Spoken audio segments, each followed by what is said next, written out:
Assalamualaikum warahmatullahi wabarakatuh. Perkenalkan, nama saya Nurutfia dari kelas 1D Prodi Pendidikan Agama Islam. Saya akan membahas mengenai ilmu hadis riwayah dan ilmu hadis diroyah yang ditugaskan untuk mata kuliah Ulumul Hadis. Sebelum membahas apa itu ilmu hadis riwayah dan ilmu hadis diroyah, saya akan membahas mengenai pengertian ilmu hadis terlebih dahulu. Secara umum, ilmu hadis adalah al-qawaid al-mu'arrifah bihalir rawi wal marwi, yaitu kaidah-kaidah yang mengetahui atau yang membahas keadaan perawi dan apa yang diriwayatkan oleh para perawi. Siapa itu perawi? Perawi adalah orang yang mendengar hadis dari Nabi, kemudian menyampaikan kepada orang lain, kemudian orang lain ini menyampaikannya lagi kepada orang lain. Nah, orang-orang ini itu disebut sebagai perawi. Para perawi adanya dalam sanad. Apa yang disebut marwi dan apa yang diriwayatkan? Marwi adalah isi berita yang diriwayatkan, redaksi hadisnya, perkataan nabinya. Marwi ada dalam matan. Contoh hadisnya yaitu haddatsana Adam, haddatsana Syu'bah, haddatsana Sayyar, Abu Hakam, qala sami'tu Aba Hazim, qala sami'tu Aba Hurairah, qala sami'tu Nabiyya sallallahu alaihi wasallam yaqulu man hajja lillahi falam yarfuth walam yafsuq raja'a ka yaumin waladathu ummuhu. Jadi dalam hadis ini tuh Imam Al-Bukhari mendengar hadis dari gurunya yaitu Adam, kemudian Adam atau gurunya Imam Al-Bukhari mendengar hadis dari gurunya yaitu Syu'bah. Kemudian Syu'bah mendengar hadis dari gurunya yaitu Sayyar Abu Hakam. Kemudian Sayyar Abu Hakam mendengar hadis dari gurunya yaitu Abu Hazim.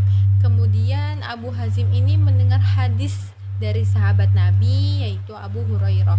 Kemudian Abu Hurairah mendengar hadis dari Nabi. Mendengar hadis apa?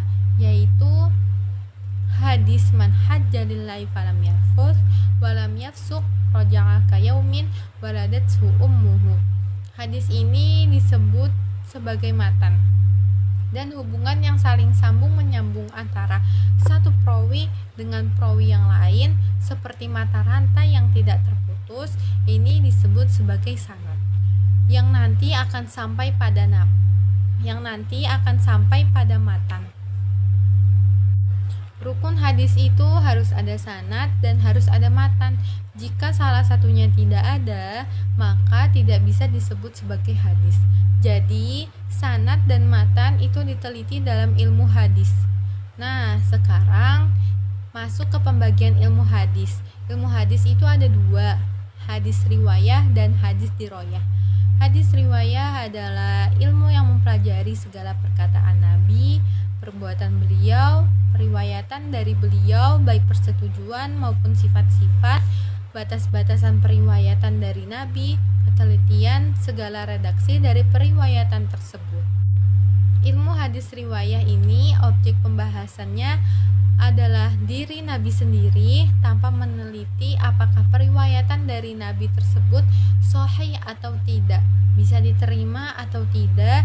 Itu bukan ranahnya ilmu hadis riwayah, karena nanti penelitian hadis yang akan menghasilkan sahih atau tidaknya suatu hadis itu ranahnya ilmu hadis diroyah. Selanjutnya kita masuk ke ilmu hadis diroyah. Ilmu hadis diroyah adalah ilmu yang mempelajari tentang hakikat periwayatan.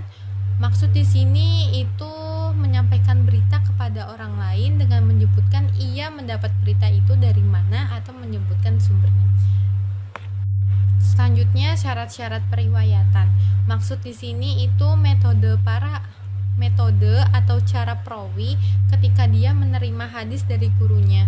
Ada beberapa metode atau cara seperti mendengar atau asima, membacakan atau qiraah dan ijazah. Selanjutnya yaitu macam-macam periwayatan. Macam-macam periwayatan atau periwayatannya bersambung atau terputus. Yang selanjutnya hukum-hukum periwayatan. Maksudnya adalah hadisnya, riwayatannya apakah diterima atau ditolak. Selanjutnya keadaan para perawi dan syarat-syarat mereka. Maksudnya yaitu sifat perawi dan biografinya. Selanjutnya macam-macam periwayatan para perawi tersebut. Maksudnya adalah bentuk pembukuan hadisnya atau model bukunya seperti muwatta, musannaf, musnad, jami, sunan, dan lain-lain. Yang terakhir, hal-hal yang berkaitan dengan periwayatan. Maksudnya adalah istilah-istilah yang dipakai ahli hadis dalam penelitiannya. Pembahasan ini semua adalah dibahas atau diteliti dalam hadis diroyah. Dengan kata lain, ilmu hadis diroyah adalah objek pembahasannya pada penelitian sanad dan matan. Setelah sanad dan matan diteliti, nanti akan menghasilkan kualitas hadis, apakah hadis tersebut bisa diterima atau ditolak. Jadi walaupun berbeda antar ilmu hadis riwayah dan ilmu hadis diroyah, tapi keduanya tidak dapat dipisahkan karena adanya ilmu hadis riwayah tidak bisa lepas dari peran ilmu hadis diroyah. Ibaratnya kalau riwayah ini fikihnya dan diroyah ini sebagai usul fikihnya, atau riwayah ini sebagai tafsirnya dan diroyah ini ilmu tafsirnya. Berbeda tetapi tidak bisa dipisahkan. Sekian pembahasan saya mengenai ilmu hadis riwayah dan ilmu hadis diroyah. Wassalamualaikum warahmatullahi wabarakatuh.